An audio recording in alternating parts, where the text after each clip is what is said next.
Sir Topham Hatt was in his office being measured for a new suit. When he heard the news, he left immediately for the docks. Sir Topham Hatt knew that any delay at the docks could cause trouble. "You have made a terrible mess, Cranky," he said sternly. "I'm sorry, sir," Cranky whispered. "You engines will have to stay here tonight until Harvey clears up this mess in the morning." Cranky's heart sank as Salty uttered those fateful words. "That reminds me of a story. It was a bitter cold winter. The brave little ship was stuck until the ice melted the next spring. He barely made it round the Cape. After 100 scary days at sea without a scratch, he sailed into port and crashed his bow not 15 feet from my buffers. Luckily, no one was hurt. Except my ears," wailed Cranky. Salty spent all night telling tales of powerful storms, daring rescues, and brave little ships. And when the sun rose, he was still talking. And talking. And talking. "I can't take any more," groaned Cranky. Harvey the crane engine arrived. "Sir Topham Hatt sent me to help clear away this mess," he puffed proudly. Cranky was so pleased the engines would be going soon, he forgot to be cranky. "I'll never misbehave again," he promised, "as long as I don't have to listen to any more of Salty's stories." And after Harvey and the workmen had cleared the wreckage, Cranky worked hard all day.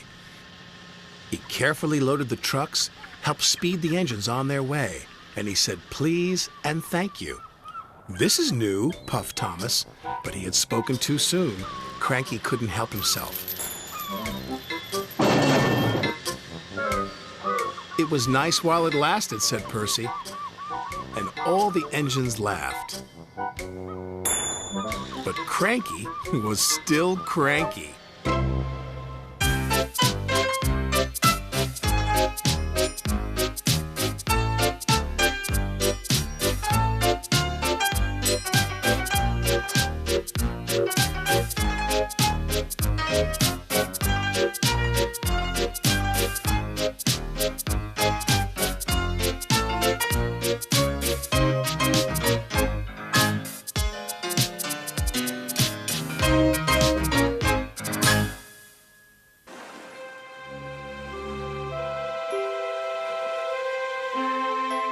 It was winter on the island of Sodor. The first fogs had begun to roll in from the sea.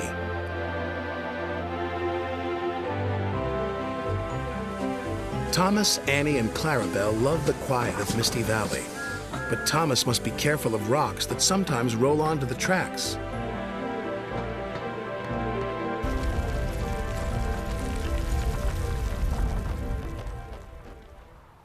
Cyril the fogman has a very important job.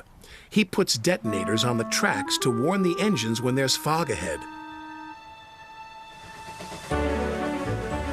"Ooh," shivered Thomas as he ran over the detonator. "That made my axles tingle." "Cyril's done his job," said his driver. "We better slow down. There's fog ahead." "Thank you, Cyril," said Thomas. That night at the sheds, Sir Topham Hatt had something special to show the engines. It was very large and strange-looking. "What is it?" asked Percy. "It's a new invention, a railway foghorn," said Sir Topham Hatt. "It warns you when there's fog ahead, like this."